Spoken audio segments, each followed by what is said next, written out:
Hello, good to see you. Nice to see you too. We are now live streaming. Okay, so we'll commence the proceedings now. We've gone live, and as is usual with the Commission, when we commence any of these formats, we would like to open with our karakia. And I've invited Benita to introduce our karakia for us today. Tēnā koe Brendan, tēnā no tātou katoa, te kauni hira o Manawatu, tēnā koutou, tēnā koutou, tēnā koutou katoa.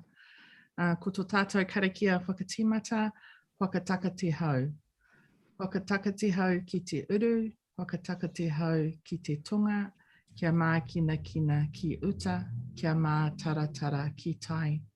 Kia hi ake ana te ātā kura, he tio, he huka, he hauhu, ti hei, mauri ora. Kia ora tātou. Kia ora, Benita, and thank you. So just to set a bit of a scene before we go into the proceedings, in terms of introductions, there's three commissioners here on this hearing today. And I'm just going to ask each of the commissioners to introduce themselves just so that everybody's got some sense of who we are and where we come from. So I'll just ask, we'll go to Commissioner Anea and then Commissioner Bigham and then myself. Kia ora tātou, great to be here with you today. I'm Janie Anea. I've been lucky enough to have 7 years as a commissioner on the Local Government Commission and 18 years experience in local government, 9 of those as Mayor of the Timaru District. Thank you. Kia ora tātou, ko Bonita Bigham tōku ingoa. I'm a current community board member for the Taranaki Coastal Community Board at South Taranaki and a former 3-term councillor in South Taranaki also. And I've familiar faces from my time as Te Manawatu chair as well in the sector. So kei te mihi, kia ora. Kia ora, and I'm Brendan Duffy, former Mayor of the Hora Whenua for 12 years and an additional 9 years on the council. So 21 years in local government, a bit of time on National Council. And I've recognised a number of the faces being a local here in Levin. We introduce ourselves to give that sense of our background so that there is an understanding or an appreciation that the commissioners do have a little bit of knowledge of in the background when we're invited by the Minister to take up these roles. It's useful for people to get some sense of appreciation in that space. Look, also on the screen, we've got the team from the office in Wellington. So EJ Ruthven is our senior advisor, Donald Reesabos, our principal advisor, and Penny Langley, our CEO. So they're the support team to keep us in some sense of order. It might be useful, Mayor Helen, if you introduce your team and then we can get into the proceedings. Thank you, Brendan. Tēnā koutou katoa. Helen Warboys, Mayor of the Manawatu District. This is my second term, and I'll hand over to Shane, our CE, to introduce himself. Kia ora, Shane Harris, I'm Chief Executive at Manawatu District Council. Just starting my 32nd year in local government. So as you can tell by the colour of my hair, I have been around a little while. Kathy. Kia ora, Kathy Robinson. I'm the General Manager Corporate at the Manawatu District Council. I've only actually been there about 3 months, so new to this. So looking forward to hearing and watching. Great. And Ellie, our amazing support officer. Right. Okay. So we've all introduced ourselves. We've got a sense around who has what role. So the process now, Mayor Helen, is for you to introduce the summary of your process that you've gone through.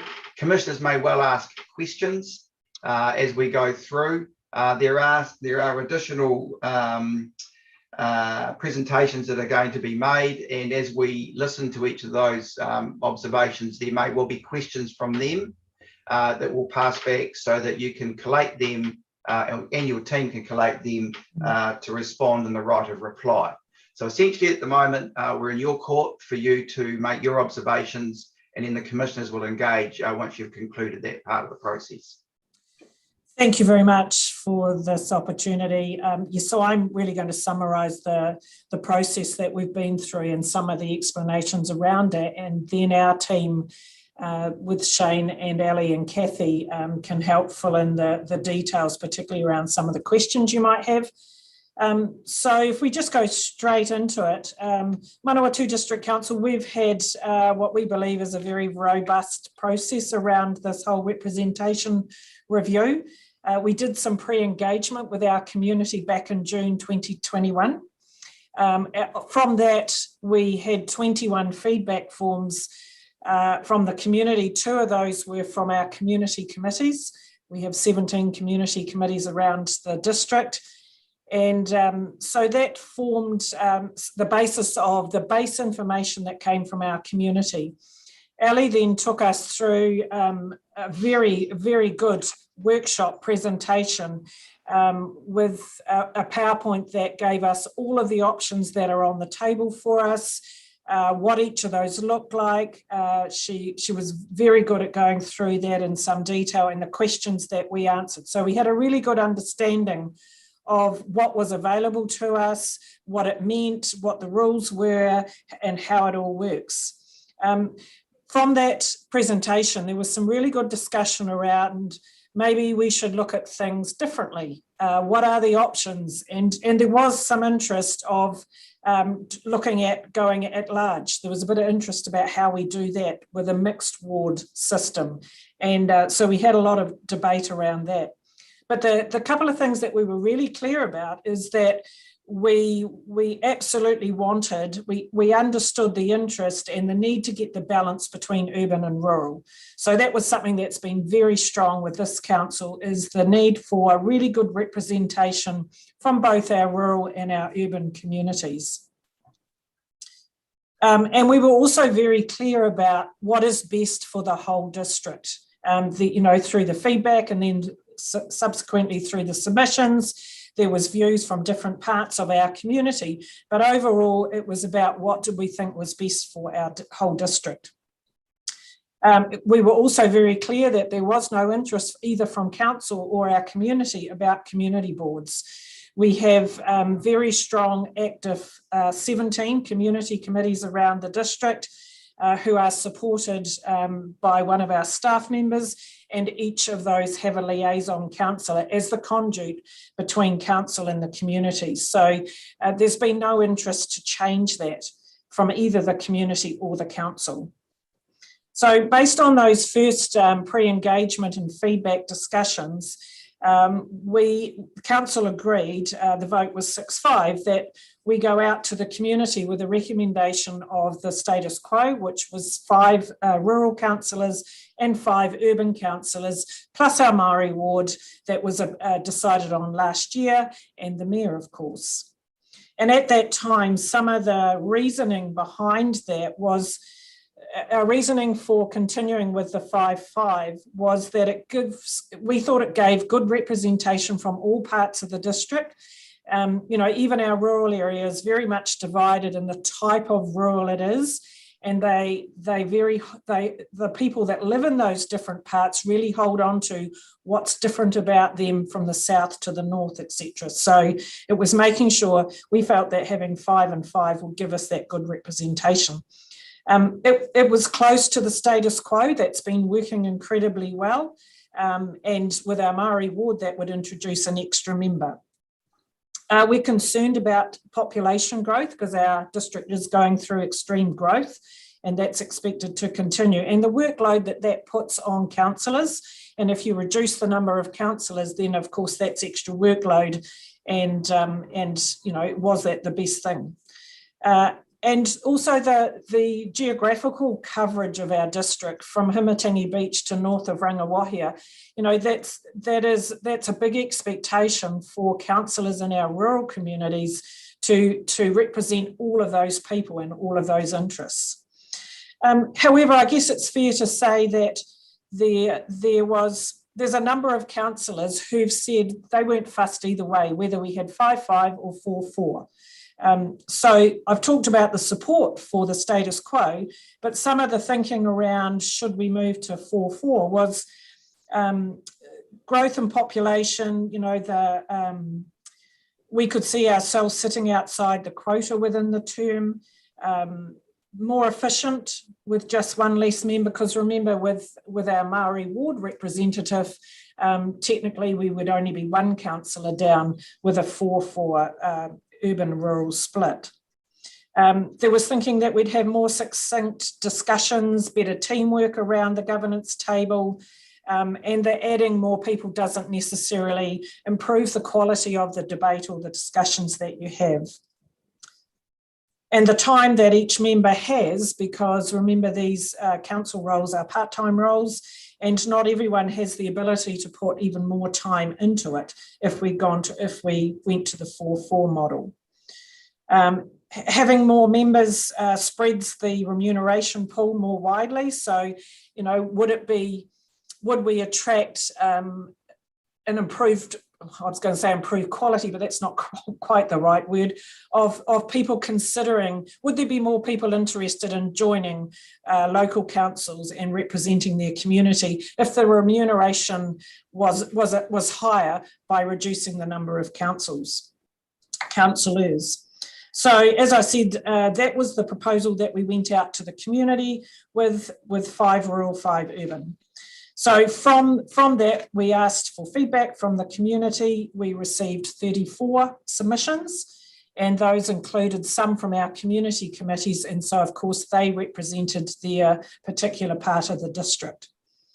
We held our hearings. The submissions had a wide range of views.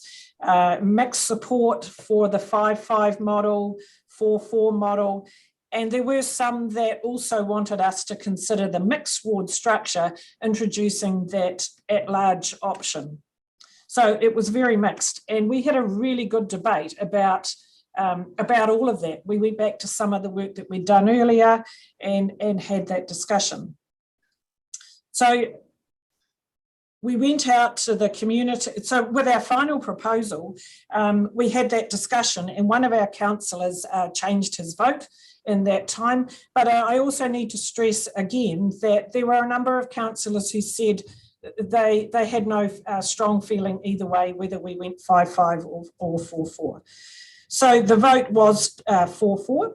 And so the key reasons that we went with that in our final proposal was again the ability. We thought that maybe there was an ability to attract more people who would be interested in being a candidate for council and achieve diverse representation. Again, streamlining discussions and potentially enhancing the decision making, the quality around the table. Potential reductions in workload from future local government reforms. That's got some pluses and minuses around that. And aligning the number of elected members with similar sized councils. We had a look at what other councils did with similar population. But there was still discussion around maintaining it at 5-5, and there was some thinking of the reverse of the 4-4, was that with all these local government reforms that are on the table, it could potentially increase the councillors' workload. That greater numbers of elected members, as I mentioned before, would give us better coverage because of the large geographical area of the Manawatu district. And the general support that was out there was still to look at the status quo.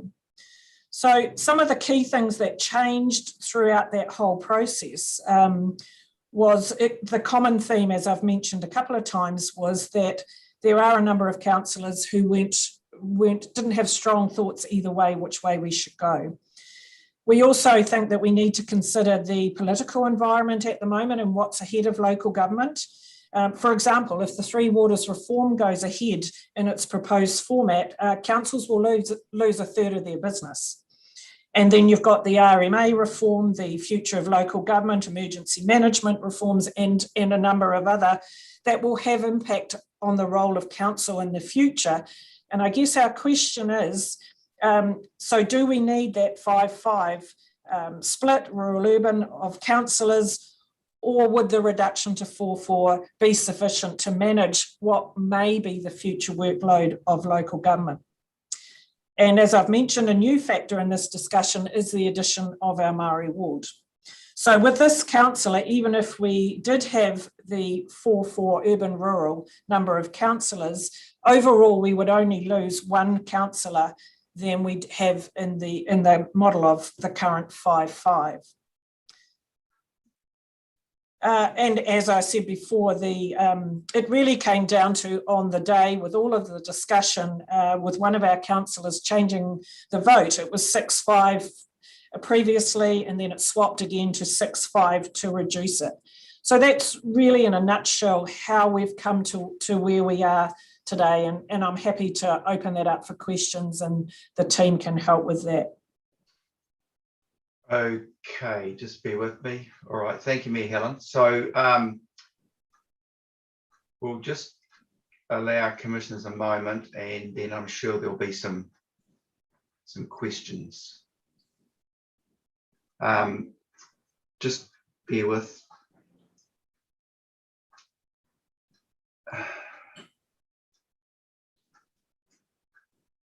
So I'll fire off the first question in advance. Clearly, the issue is the decision to go 4-4 rather than 5-5. And to be frank, I've written notes as best I can as you've articulated, and I'm not sure that I'm clear about your level of comfort with the decision that's being made. And so I note where you've made the observation, you're concerned about the population, the extreme population growth, the additional workload with reforms, the workload of councillors, but you've gone for a lesser number, which seems to be contrary to the arguments around what's in front of you. And so I expressed that to build up to my question, which was,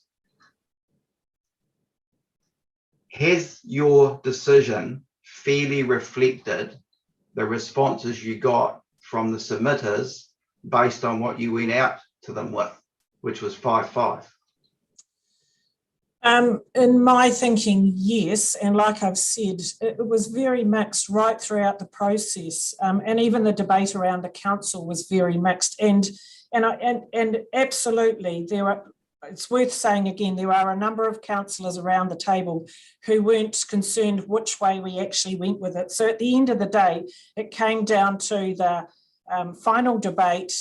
And each individual councillor making their decision. And as I've said, one of our councillors changed their mind. But you raised the points that I raised for supporting 5-5. Yeah. But there's also the future. What is the future for local government, and what is that role?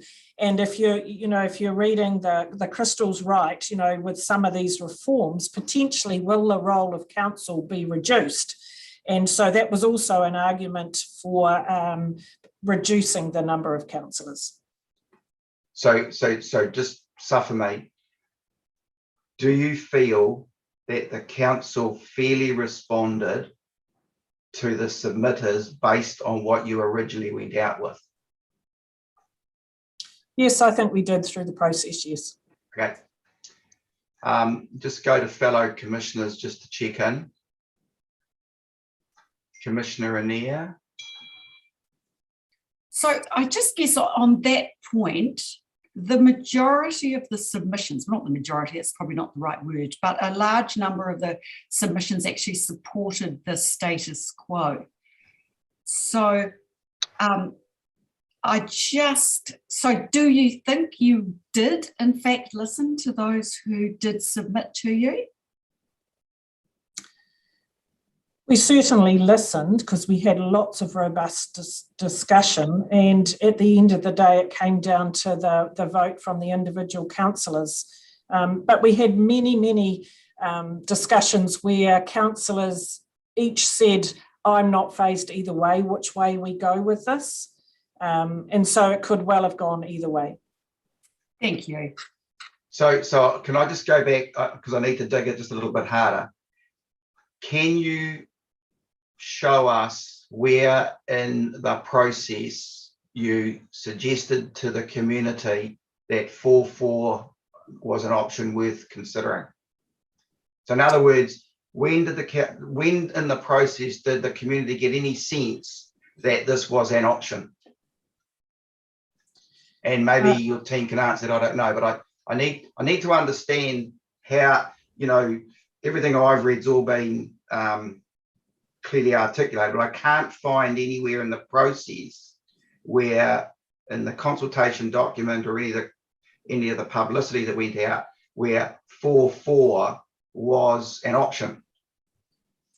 Okay, Ali, is that something you're probably better to answer? You got your handle on what went out and when?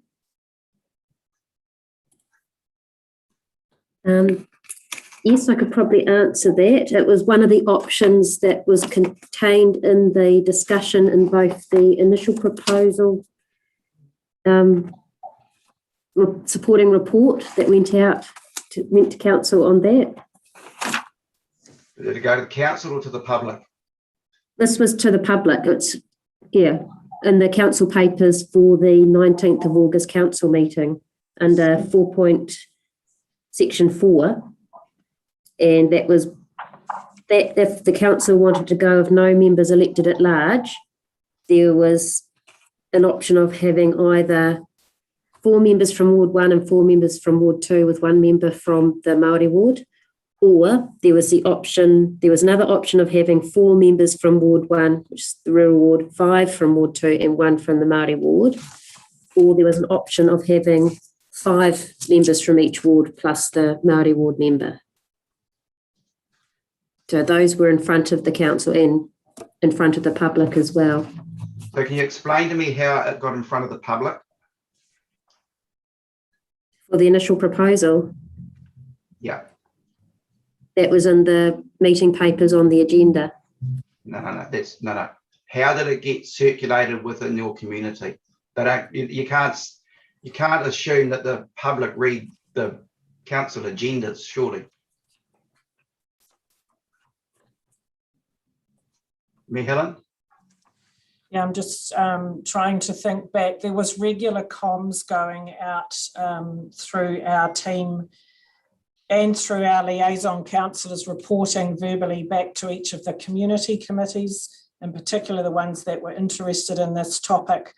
But I'm thinking from a written, yeah, Ali and Shane, you might be able to help me here from any specific. We went out to every community committee with written information with options available to them as part of the original discussion document. Okay, so you'll understand why I'm asking the question. From the Commission's perspective, we're trying to understand what went out to the public, and that's not an agenda item. What is the document that went out to the public? And in that document, did it articulate that 4-4 plus a Māori ward was an option that you were, that was being considered? And I'm not getting anything back from any of you about whether you did or not. But what I am understanding is that the 32 responders gave a variety of views based on a 5-5 option, which is the option you went out with.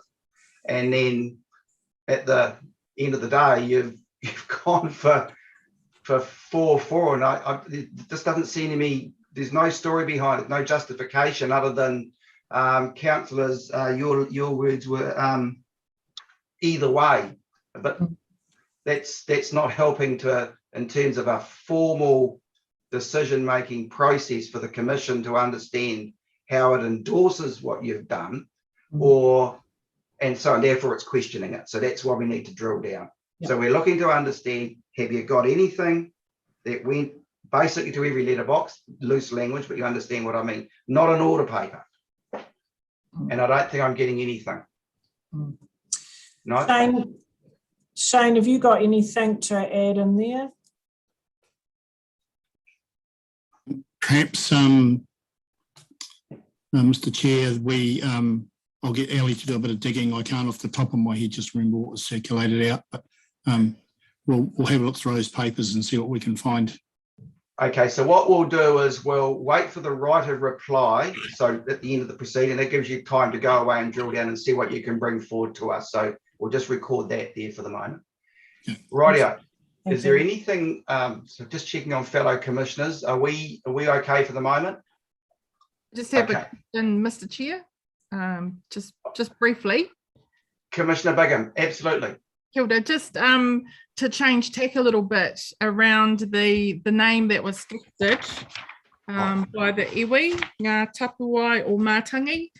Have there been any further comments to either support or any other suggestions come forward for the name for your Māori ward other than that? I think Shane can explain the process and where we're at to date. The process hasn't been completed, but Shane can explain where we've got to. Great, thanks. So thank you. We have a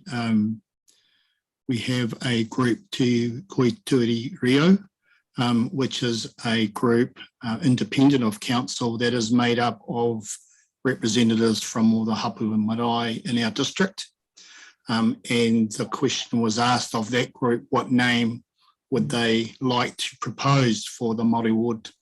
Meihana Jury is the spokesperson for that group. And it was via Meihana that we made the inquiries and got the name back from Te Koituiri Rio for the name. So very much it was us asking you what they want, or asking Te Koituiri Rio what they wanted. And that's what came forward. So I'm not sure what they considered. Meihana will probably be able to enlighten you a bit further on that process. Okay, thank you. I just really was interested if there'd been any other suggestions coming forward from anywhere else at this stage, or if this was the only suggestion. No, this was the only one put forward. Kia ora, thank you. And that's as you articulated in your email, Shane, on the 9th of December. Yes. Yeah. Okay. All right. Okay. So we're all aligned there. Okay. So commissioners, so that concludes the questions that we've got at the moment, and clearly in the right of reply, we'll pick up the we'll pick up the question that I've set in front of you. Rightio. So we're now through to Fiona. Just bear with me, Penny. Where are we? Yeah. Are we all good? Yes, I believe that Fiona is here with us. So I will bring her into the meeting.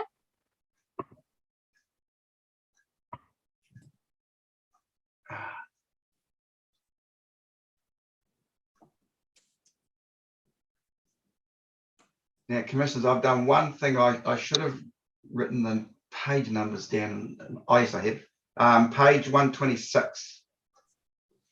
I got that right? No, I haven't. So it looks like Fiona has joined in. So if you can hear me, Fiona, when you're ready, if you can unmute yourself, and if it's possible, pop your video on, and we should be good to go.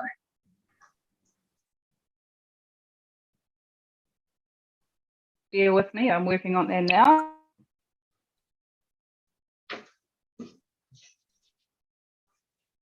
Good, Fiona. Kia ora. Nice to see you. Have you been observing so far? Yes, I have been. Okay. I have been observing. Okay, so we don't need to do any intros. You're all good to go? Yeah, no, we're all good, thank you. Fantastic. All right, we're in your hands. Well, to be fair, after listening to your questions, I'm not sure I have too much to add. Our submission, we think, clearly set out what the issue was, and from the Commissioner's questioning, you've got it. You've got our concern. Our issue's not, we think that the statutory boxes may have been ticked, but the consultation processes haven't been met in terms of documents that came in terms of documents that the council came out with.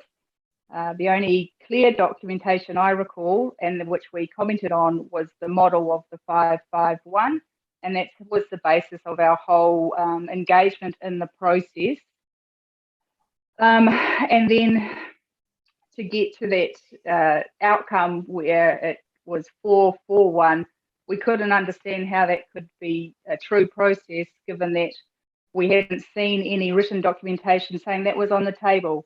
Because if that had been on the table, we again would have been engaged with the process, but we would have been been able to give a more meaningful, meaningful understanding of why the 4-4 was even on the table. But to us, the 4-4 wasn't on the table.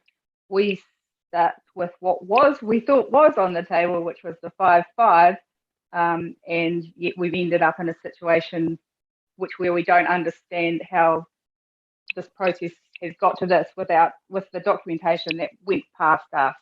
So you got it. Thank you. Yeah. Okay, so a specific question that I would place to you is that beyond the issue of the 4-4-5-5, beyond that, how comfortable were you with the level of information provided by the council for you to consider? Was the process, it was a clear process, but my understanding from what was on the table was the council was saying this is on the table, and we supported that. I don't recall other things being on the table in the consultative process. So I am aware, after much labouring through agenda papers, that the council did consider alternative models, of which 441 was one, which meets the statutory numbers. But that didn't come forward to the layperson, who isn't going to be reading agenda papers. Okay, thank you. Just check with fellow commissioners. You comfortable? Commissioner Bigham, your hand's up. No. Sorry, I'm all over the place today with my Zoom skills. Kia ora, Fiona, thank you for your time today. Just a question that might be a little bit in hindsight now. With the community committee's disapproval, if I put it that way, of the process, is there anything, has there been any more discussion or thought around the possibility of the 4-4 model, or is it just you're sitting with the process, the consultation was flawed because you didn't have the opportunity to consider the 4-4, rather than actually could the 4-4 be okay? I'm just sort of asking you to think a bit past perhaps what the objection was. Yeah, that's a fair question. So it would be a committee view, and the committee view is very strongly in the 5-5 camp. But okay. I'm not preempting any future changes. That's fine. I was just asking you to do a bit of crystal ball gazing, which was probably unfair. But just wondered if there had been any sort of supplementary discussion or thoughts around that. But thank you. I appreciate your time. Commissioner Anea. Just get the Zoom, get the mute. Yeah. Hi, Fiona. Thank you. I'm not very good with my Zoom skills this afternoon either, obviously. I was just wondering, do you have a view with the reduction in numbers? Is there a risk that the rural voice will be less represented? I think there's a very strong risk. We're quite a geographically diverse, and like really from the oceans to the mountains, basically. And so, the rural voice could get lost. Although we've got currently good rural councillors on the council at the moment. But that is a consideration. And and moving forward, I think that situation's only going to be exacerbated because fielding's getting more and more numbers, and a representational review will probably have to occur in the future, and it'll be based around the numbers not being there. Thank you. Okay, Fiona, thanks for making the time available. Thanks for the observations that you've made, and it's a process we have to follow, and you'll be observing that as we go through. There will be a right of reply by council, and once that's occurred, then we'll go away and do our deliberations independently. We have to have our decision made by the 10th of April. Yep, thank you very much. Okay, thank you. Next is Shelley Jew Hopkins. Yes, I will just work on bringing Shelley in now. Thank you. And commissioners, you'll find we've been so organised up to now. Now I've missed the page 122.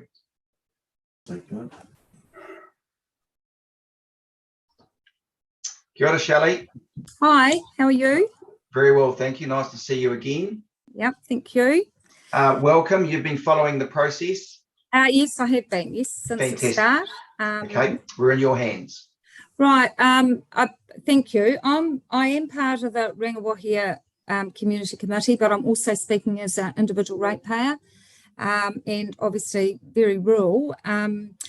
I've noted some of the questions that have been asked, and I guess some of my biggest concerns to start with was always that we would have an issue with rural representation because we are quite isolated. We have a very diverse rural community, as Fiona has said, from the mountains to the sea, and we all have different needs. And we're also I'm very concerned that our diminishing our representation now when economic and mental wellbeing in our rural communities is really struggling with our constant government changes. And obviously the local government reforms are looming, which we are really unsure of where we're going to be. And we think council workloads, or I think council workloads are going to be quite high. So I guess that is one of my premises for the fact that I think we needed to keep our 5+5. Now, I did want to make a comment listening.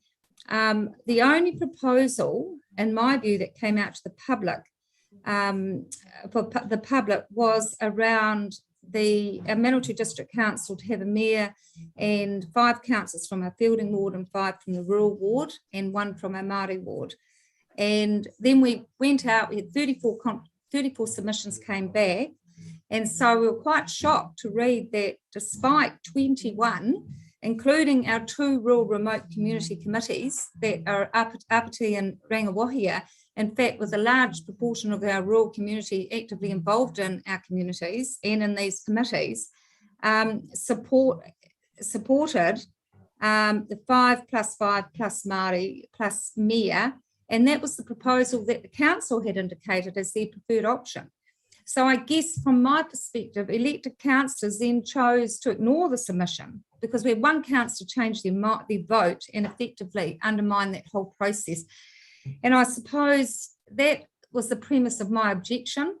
I felt it was unfair that we went against a process and a democratic principle because I think we'd worked out 61% of our submissions were in support of this proposal.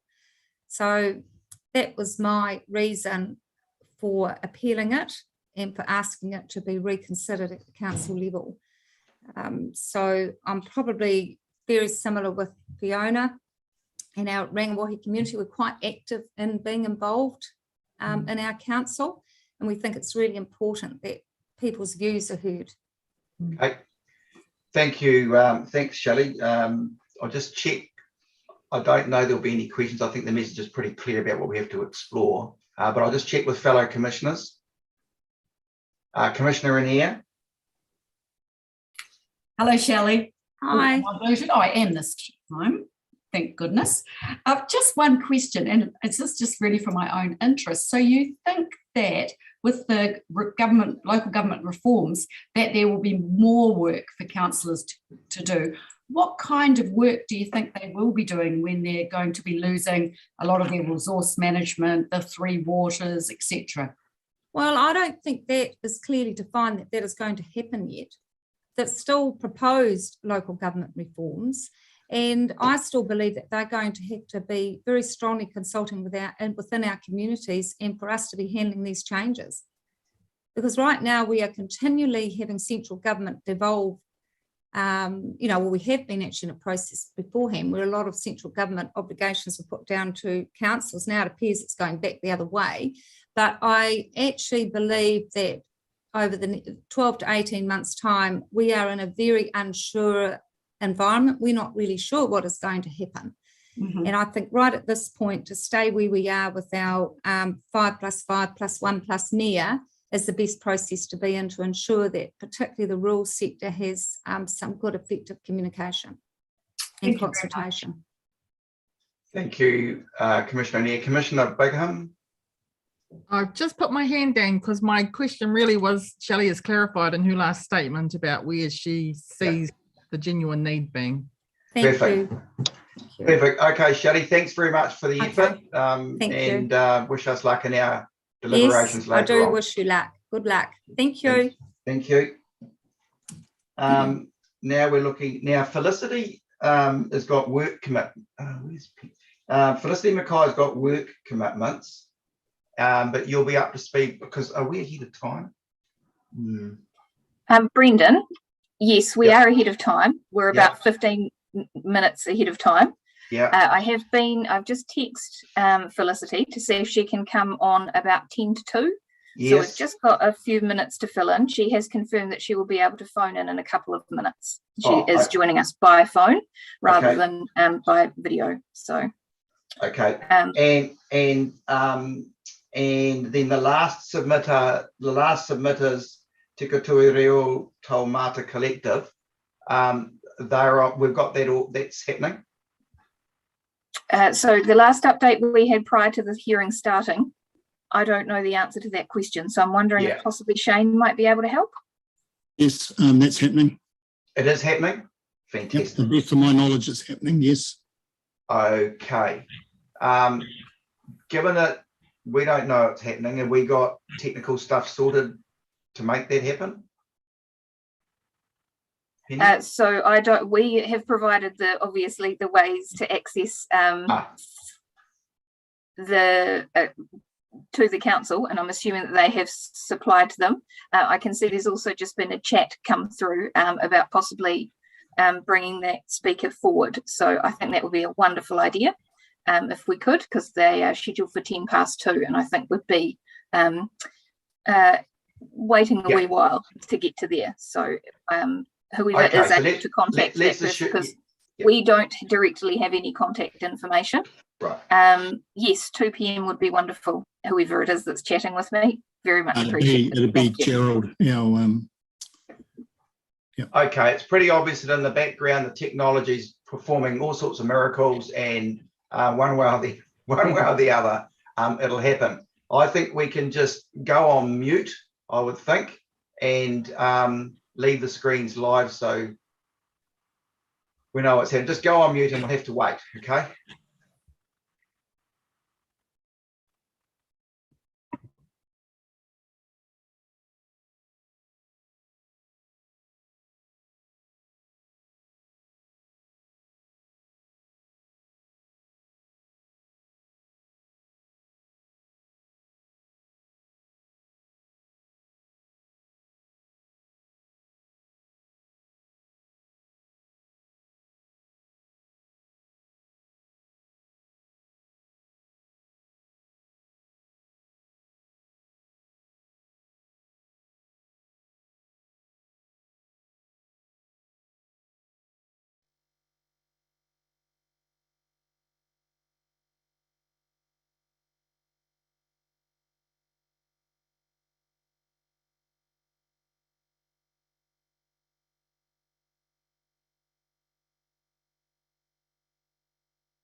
Brendan, good news.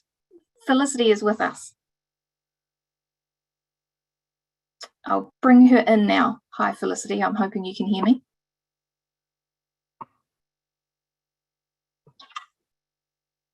So, Felicity, with a little bit of luck, if you can take yourself off mute, perfect. And we should be able to hear you now. Are you there? Okay. You can hear me now? We can hear you now. Can you I will hear me hand now? over to Brendan. Yes, can you hear us? Thanks. Yes, I can. I'll hand over to Brendan to talk to you from here. And Brendan, you're on mute at the moment. Thank you, Penny, and welcome, Felicity, and thanks for making time available, even though you've got your work commitments to deal to as well. Have you had any? You probably haven't had any sense of what's occurred so far. Have you you've been following it? No, I haven't been following it. I've stepped up work and stepped in. Okay, Yeah. no problem. So look, I won't go through and introduce everybody because you're on a phone, so it's not going to be any easier for you. There's 3 commissioners that make this decision: Commissioner Bigham, Commissioner Anir, and myself. We've got a bit of a support team of officials, and then there's representations from your council that are sitting in as well. So we've got your original observations, and we're happy to now hear your additional thoughts on what's being proposed. Okay, it's not going to take 10 minutes. No, but I didn't think that it would. Right. Okay. So, and I've written it down. It'll sound like it's read. I'm giving this short presentation in support of the objection by Apiti Community Committee to the changes made by Manawatu District Council to the Representation Review proposal of 2021. Apiti Community Council gave consideration and time to the initial review proposal and agreed with it. We were then informed that an alternative proposal in relation to councillor representation numbers was passed at a meeting, I think it was the 7th of October. The committee wrote an objection to this, along with other members of Manawatu ratepayer population. The majority of submissions supported the 552 councillor representation proposal, which maintains status quo, not counting the Maori Ward councillor position. This was the feedback of ratepayers who voted in councillors to be our voice. The unilateral councillor's decision to change the proposal to a 441 representation was actually like a slap in the face. It was done without prior warning. Manawatu district is growing. It currently has 5 rural and 5 urban councillors, with 1 councillor for Maori Ward being elected this year. With the future growth trend, it would be an unwise move, we think, to reduce councillor representation for the community. The argument that recruitment of skilled people will be enhanced by less councillors is, for us, strange logic. It reduces the ability to recruit councillors, that is, people who represent the district ratepayers, and reduces diversity within our representative councillors, who should be keeping the council accountable to ratepayers. Reducing the number of councillors in a geographically wide territory with diverse population and industries makes no sense. I am aware that the appointment of a councillor for the Maori Ward, which covers the whole territory, will increase representatives by 1.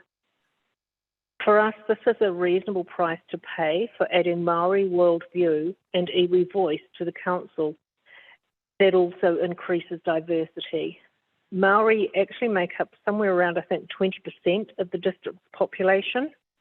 1 representative for this population makes less than 10% of council representation, but it's a start. In conclusion, the actions of the council in unilaterally changing the level of representation without due consultation to us is arrogant at best and is paying lip service to due democratic process at worst. Thank you. I think you made that pretty clear, Felicity. Thank you, and thanks for the summary of the submission that we've already got a copy of. To be fair, the observations you've made are very similar to the previous, but I'm going to check with commissioners to see if there's any questions specifically that need to be asked.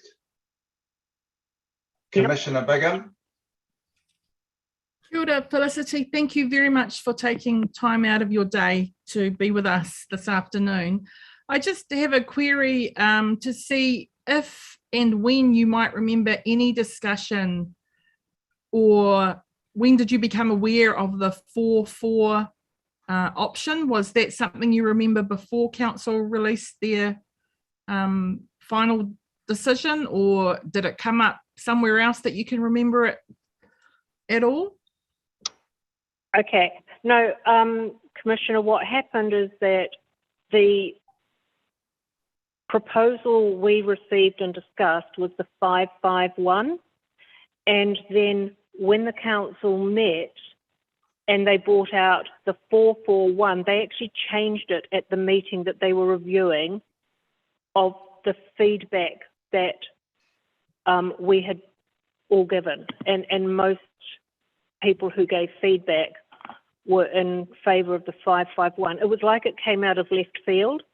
Then they put it out for comment or something or other. It wasn't the same more rigorous proposal process, review process of the first one.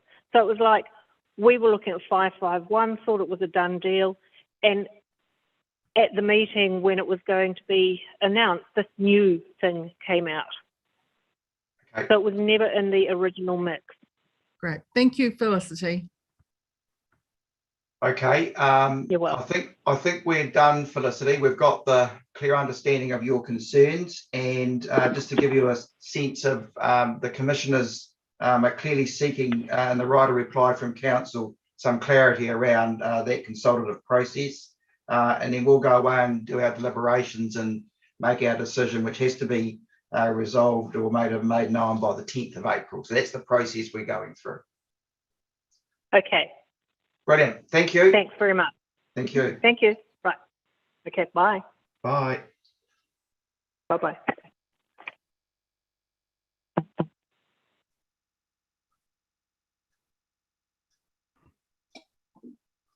So Brendan, from here we just have again a moment of wonder until we get to about 2 o'clock, when hopefully our next person will be available to talk to us.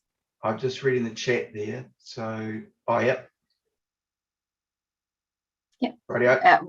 We're on track now. It's just a matter of time. It's fine. Okay, same procedure. We'll just go on to mute and wait. And is it just Mayhana that's, or are there others? We'll wait and see. We'll wait and see. Oh, Shane might know. No, I think it's just Mayhana, Okay. but I'm not sure, to be honest. Okay. Mr. Chair. Okay.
Again, Brendan, we have good news. Mayhana has joined the meeting.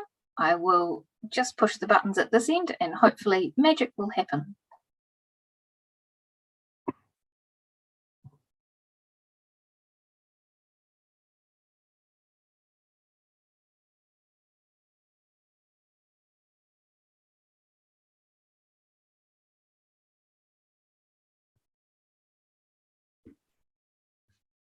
Wonderful. Brendan, you're on mute, but I'll hand over to you. Kia ora, Mohana. Kia ora, Brendan.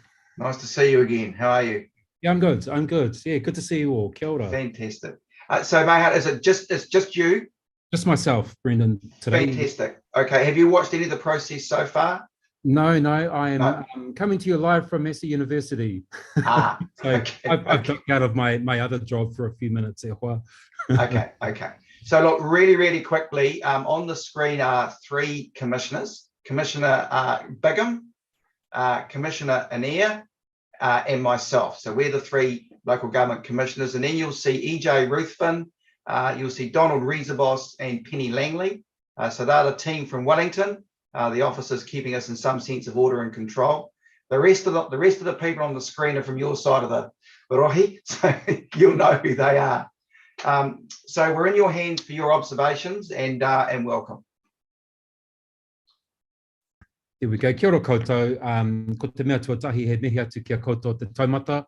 Koutou kua whakaeke mai runga i tēnei o ngā ara kōrero i tēnei rā i runga i te ipurangi. Mihi rā kia koutou. E te kahika Helen, e pai ana ki te kite anō i a koe, o te rā koutou katoa i te kaunihira.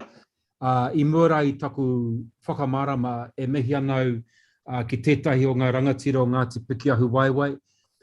Ko ki pa arapere tērā i hinga atu, tō tātou pāpā i roto i ngā rangi tata nei. Nō reira, i te mea kua tai pēnei mai tātou i tēnei rā, ka tuku atu ngā poroporo āki ki aia. Ka tukuna rātou katoa kia moe, ka hoki mai ngā rārangi kōrero kia tātou e tau nei tēnei rā. Tēnei e kōrero nei mui a koutou i te taha tōku pāpā, ko rangitāne, ko Ngāti Kauwhata, ko Ngāti Raukawa, ngā iwi, taino atu kia Ngāti Rangatahi i te reureu, i te taha o tō mātou kōka, ko Ngāti Porou, ko rongo whakata, ko Kaitahu ngā iwi, ko Meihana tōku ingoa. So kia ora koutou.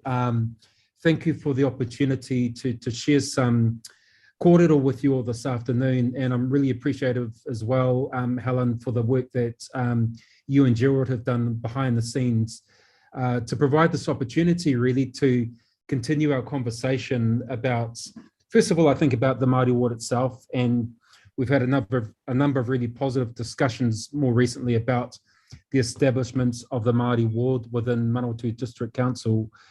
But I think specifically today to look at an appropriate name for the wards. And I thought that what I might do, Brendan, is just really share with you some of the conversations that we as Te Kōtui Reo have had in recent weeks and months. And also, I think, too, just to share with you some of the processes that we've looked at and some of the tikanga we've considered in terms of a probable name from our perspective.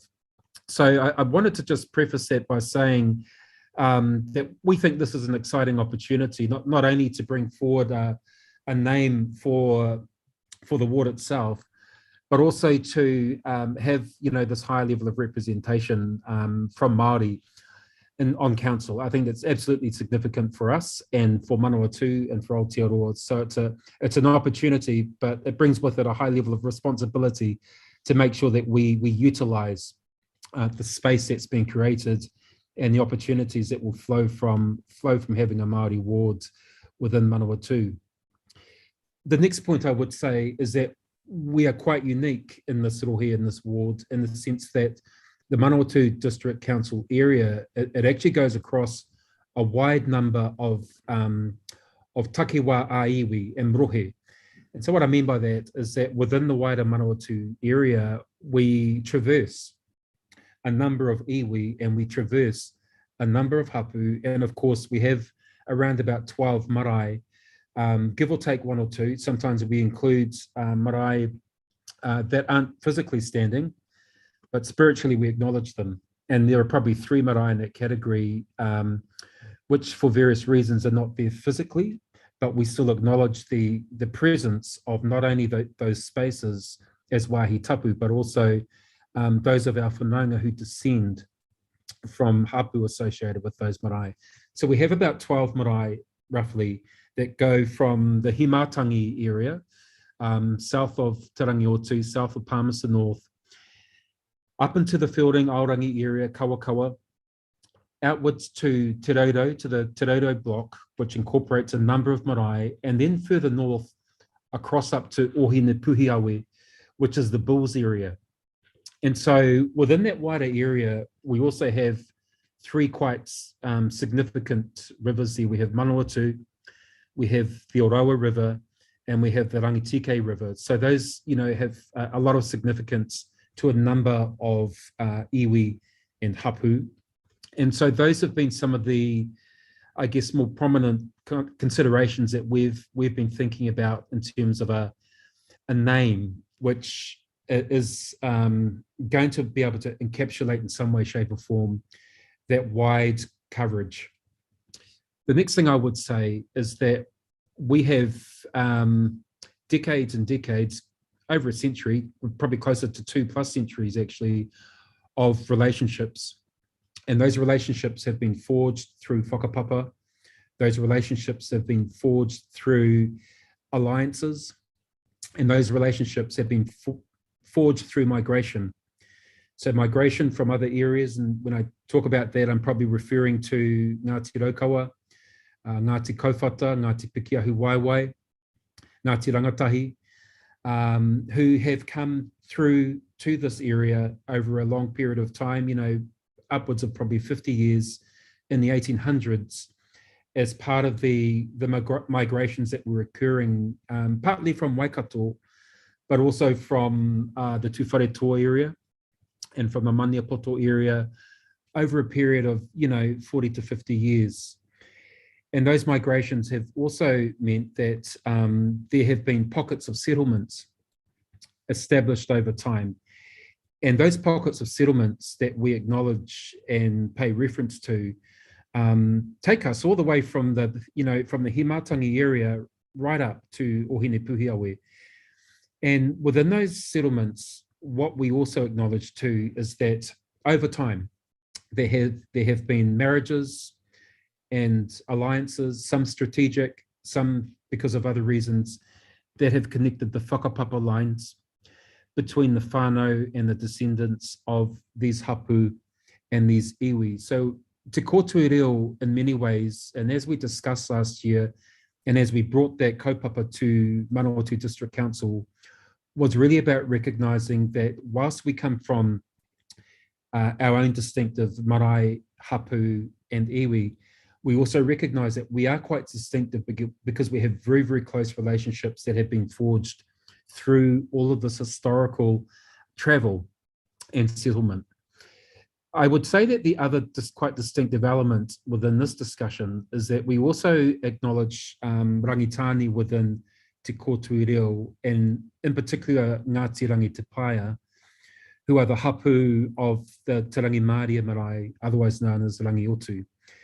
And that connection is not only through the council area itself, but it also comes through a connection between ancestors from the Tahuri Wakanui hapu of Ngāti Kowhata and the Ngāti Rangi Te Paia hapu of Rangitane. So those are some quite distinctive elements that in some ways preface the discussion about a name or a title for this ward. So just wanted to share that kōrero and that background with you. That the last point I would make is that from our perspective as tangata whenua, as mana whenua in this region, it's the oral tradition that takes precedence over the written tradition. So I'm not sure if you're expecting a written summary of all of this. I can provide one. However, I wanted to use this opportunity to highlight and emphasize the fact that from the perspective of all of our people, our iwi, our hapu, our whānau, it's always the oral traditions that take precedence in discussions about names and the significance about naming people and events and occasions and kaupapa as well. So those are some of the key considerations. That then brings me to probably the central focus of our kōrero. We were looking at a lot of the settlement traditions that are well known, that kind of speak to settlement across our Wairohe. And it's really the explorer by the name of Mātangi, we feel epitomizes the things that connect us and bring us together. Matangi predated many, if not most, of our current iwi and Nirohe. Matangi, was a renowned explorer who traversed a number of regions in the southern part of Te Tika Maui, but perhaps most well known for the narratives and the stories that attached to his expeditions through the Manawatu. Notwithstanding the fact that Matangi actually went quite a bit further than Manawatu. So Matangi traversed across into the Ngāti Hauiti area, up in the northern Rangitika area. Matangi also went further out across to Wairarapa. But the stories that we are most familiar with and the stories that we often talk about on our marae are the, I guess, the excursions and expeditions of Matangi in the Manawatu. And our kōrero has it that Matangi, a long time ago, reached a point in the Tararua Ranges known as Te Tirohanga, where he was able to see the wide open landscape of the wider Manawatu. And on a clear day, of course, if you're up there in the Tararua Paimangi, you can see that, not every day. But you'll know that, Brendan, from Levin and Taitoko, if you go up the Trick Hill there, on a good day, you can actually see the Manawatu area really clearly. But certainly from this point known as Te Tirohanga, Matangi the explorer had line of sight over a whole range of areas. His first, I guess, sign or tohu was this flock of birds that were flying in formation high in the sky, and that took him into the Kawakawa fielding area, Aorangi area, and he named that area Aorangi because the formation of the birds flying resembled these clouds high up in the sky. And so that name has quite a lot of significance to us. And we still use that name now, and we sort of accord that name with the fact that Matangi had come through the area and he had seen these things, these signs or tohu, and he had started to name places. He went through a whole range of other areas that sit just outside of the Fielding Township, Whakaari and other places, Paroro Te Rā. Paroro Te Rā, of course, is where Hatopaura College is situated. And it's also known as Parorangi, and he was naming places after what he was seeing and hearing. So the echoing sound of the birds flying in that area had drawn him out to the place where Hatopaura College is. So Matangi had gone right throughout Manawatu and had named these spaces. And he had also traversed further south, as I mentioned before, Te Aki Tahuna, which was latterly known as Jackie Town, but Te Aki Tahuna was another area just outside of Palmerston North, which is attributed to Matangi. He had called it that because he had seen the whānau there looking after the fires, literally keeping the home fires burning, this practice of ahikarua. So Te Aki Tahuna itself is recognition of that ancient practice of showing occupation through the burning of fires. He actually saw evidence of that in other areas as well, but it's a tradition which is very important to us. The reason that Tapawai or Matangi is I guess,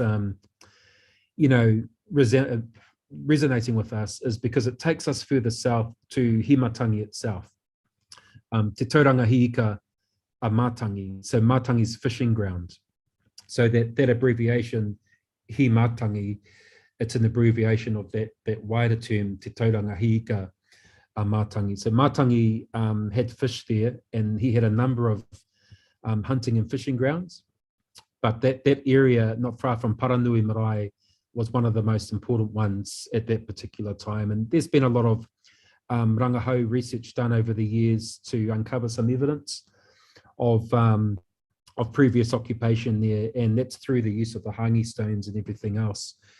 So what we get then in sort of totality is this idea that Matangi as an explorer had traversed all of the areas that we now occupy as whānau, as hapu, and as iwi. And that occupation takes us right throughout the coverage area of the Manawatu District Council. It takes us from south of Palmerston, or from Himatangi, all the way up to Ohine Puhiawe, known as Bulls. And of course, Matangi went further than that. He went out towards Whanganui, right up to the northern part of Rangitike, out to Wairarapa.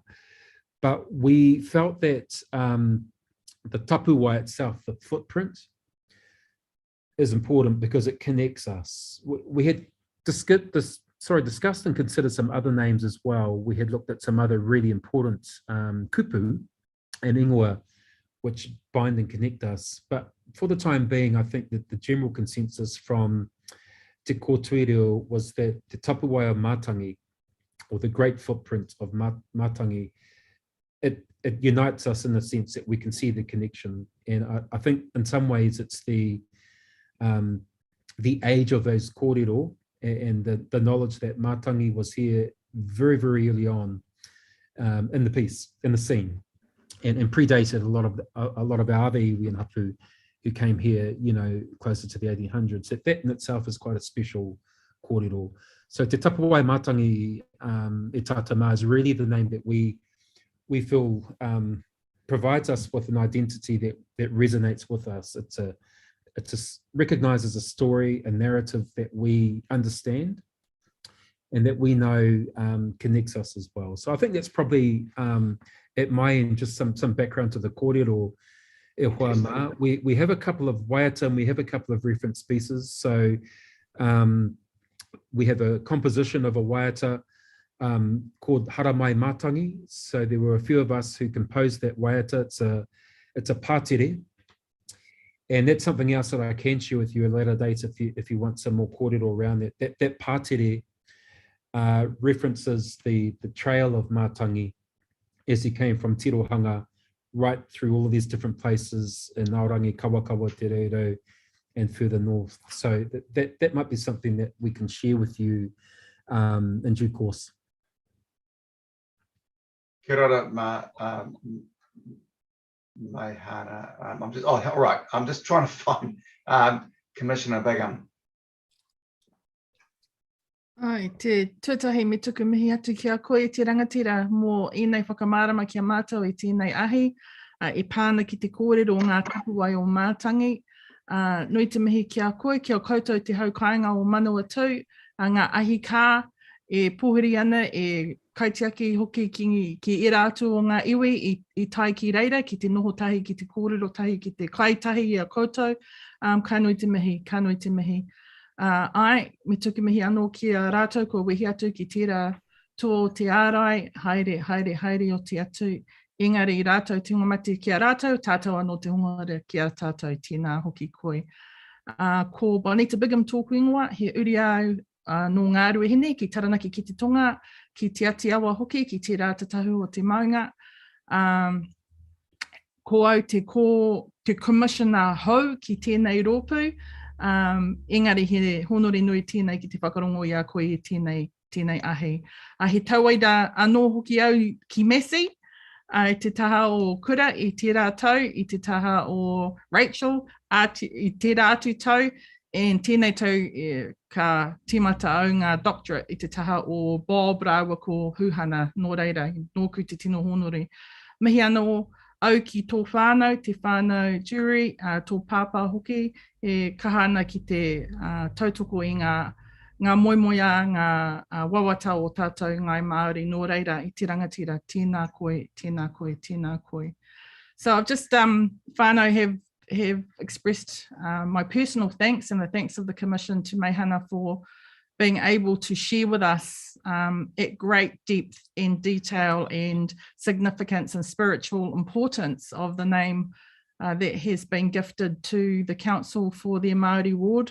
I think it's a beautiful reflection of the inclusive nature of the haukainga, of the mana whenua in the rohe, who have welcomed others with open arms to be safe, to live their lives with their families and to be looked after by the haukainga, and reflective of that great explorer, Matangi, who set his sights across the whole rohe. And I think it's a beautiful name that encompasses everything and everyone that sits under that purview. I'm interested in going up to Te Tirohanga and the Tararua Ranges now. Don't know if I'd make it, but I'm sure it's beautiful if I ever got there. So I don't really have any questions other than to mahi again to you, I te rangatira, and thank you for that beautiful kōrero that you've shared with us today. And I'll see you next time I graduate coming across the stage. Tēnā koe, Bonita. Paku mihi nui ki a koe, me o whakaro hoki ki te haukainga nei. Mātou katoa, haere te mea kua ua naki ngari, he nui tonu ngā whānau e tino hi kaka ana ki te whai i tēnei huarahi. Engari mo tō hukairangi, kia kahara koe, te rate wā ka kite anō tāua i a tāua, engari e mihi ana ki a koe. Kia ora. Kia ora, Bonita, and kia ora, Mahana.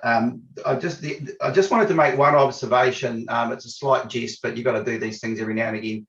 When you mentioned Rangiotu, I always have to stand up and face the appropriate direction to recognise the Mayor of Rangiotu, one Wiremu Te Awi, who I know drives us all mad, but he's a pretty cool guy.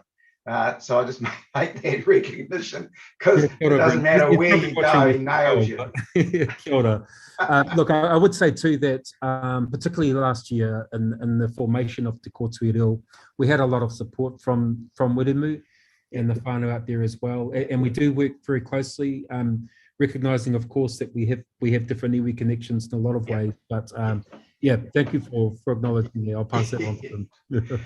Okay, and again, we would all say that to have you express in such detail the significance is frankly pretty damn special, and I genuinely mean that. We all learned. I was watching the body language in the room as you were giving your kōrero, and it's been very well received and respectfully understood. So I just wanted to acknowledge that. Right. So I doubt that there's a question. We're all good. So the process from here, Mahana, is that we'll go away and do some deliberations and write our report, and we have to have all our decisions resolved by the 10th of April. So it's not very far away. Kia ora, Brendan. I think, and too, that the name you'll have there is Ngā Tapu Wai o Matangi Nea. Is that you've got Ngā? Correct. Yep. I had referred to Te in the kōrero, but only for that whakamārama. But Ngā Tapu Wai o Matangi is the name that Te Kōtui Reo have brought forward. Just a very final comment from me. I think at the point at which the deliberations are over and you might come to an agreement, one thing I think we would like to do, and when I say we, probably Te Kōtui Reo, is to have an opportunity, Helen, with you as Mayor and with the Council, Shane, to maybe acknowledge that name before we move on with the process. I think that would be special, but I say that also because there were some early discussions that involved Matua Kipa Arapiri when he was with us. And so I think it would be good to have an opportunity to acknowledge that as well and to acknowledge his contribution as we move through the process. So yeah, thank you everyone. E mihi ati rā, tēnei kia koutou katoa, me aku mihi, tēnā koutou. Tēnā koe, Mahina. Kia ora rā. Kia ora rā.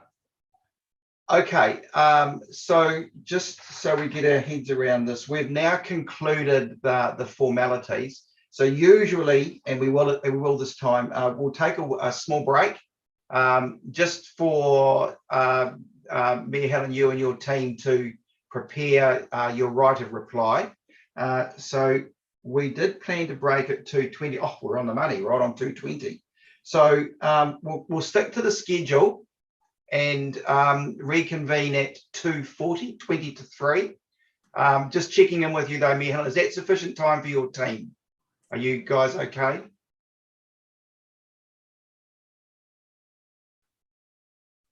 You're just on mute. Sorry, yes, we will make that work. You're all good? Okay, yes. Rightio. So Penny, just instructions. Sure. So just a reminder that our live stream runs throughout the break. So if you all could just pop yourselves on mute and turn off your videos, and then we'll be good to go when everyone's ready to come back. Okay. Now, commissioners, we'll just do a wee. Do you want to do the telecom now? Can we do? No, after the debrief. No, hold on. Where are we? No, now. We'll do one now. Okay. Okay.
We're just about here, are we? We've just got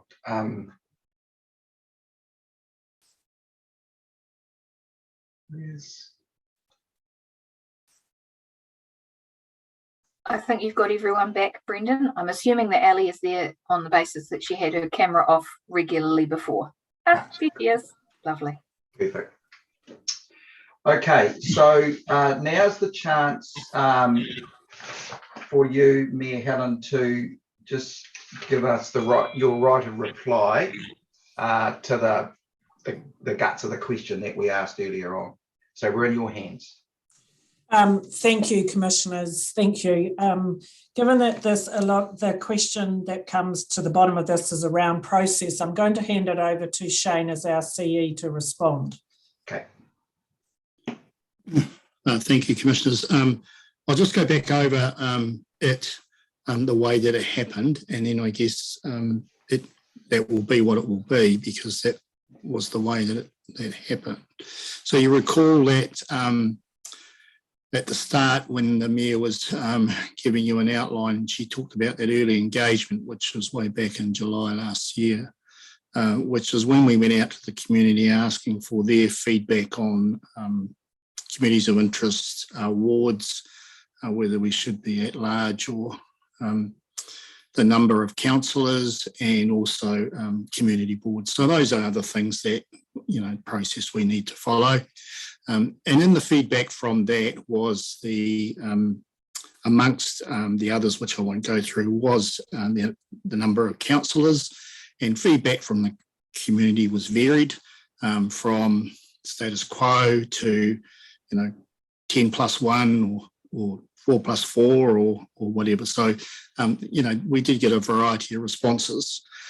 That was the basis in what formed the officer's paper that went to the council around the different options that fitted the legal requirements for what was allowed. In other words, anything outside the plus or minus 10 was discounted because it didn't fit the legal requirements.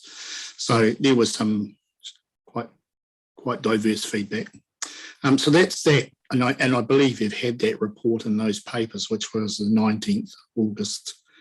And the outcome of that, and there's various resolutions there that are outlined and were later circulated to the community, was that the council would go with the status quo 5 plus 5 plus 1 plus 1. And that's what went out to the community, along with copies of the resolutions that the council passed to get to that position. And of course, then the submissions were received from the community on that proposal, and those then went to the council to debate. And it was during those deliberations that the council changed its view from a 5 plus 5 to a 4, 1 plus 1. So in terms of the chair's direct question about did you go out and consult on 4, 1 plus 1, no, we didn't. We took a preferred option of 5, 5 plus 1 and asked for feedback on that. And as I said, during the deliberations at a later council meeting, then the councillors voted differently. That's that point clarified. Thank you, Shane. Is there anything else to add, or are you done, Helen? No, I think that covers exactly what happened, the process. Okay. Just checking in with EJ, does that cover the questions that there's nothing else? Yeah, okay, perfect. All right, so that brings us to the conclusion of the process. So we've received the right reply, and we've got our notes accordingly.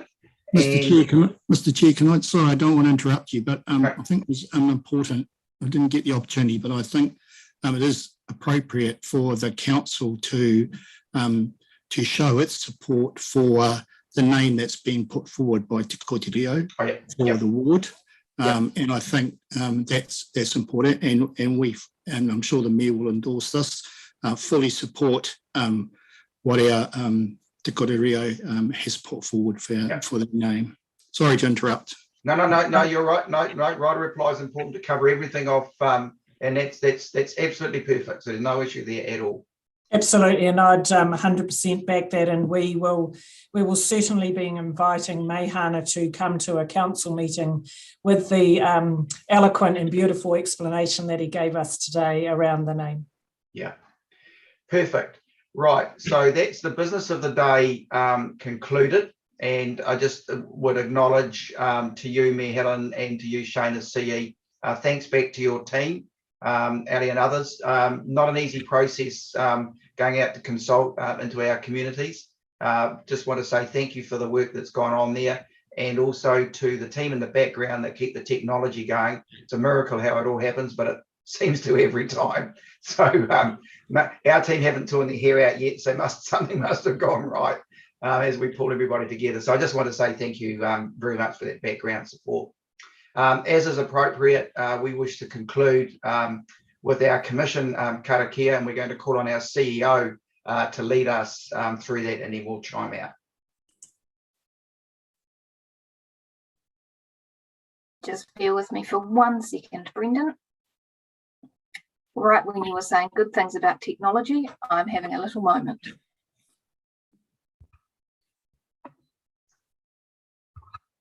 If the moment gets the better of you, we've got plan B. No, it won't. Just if you can afford me 1 more second. One of the things that I've learned with this is to avoid the technology and use a piece of paper. Thank you for your patience. I'm now ready to lead us in our karakia. Unuhia, unuhia, unuhia, i te uru tapanui, kia wātia, kia mama, te nākau, te tinana, te wairua i te ara takatu. Koe rā e rongo whakairia, aki ki runga, kia wātia, e rā kua wātia, hau pai mārere. Kia ora Penny. Tēnā koutou.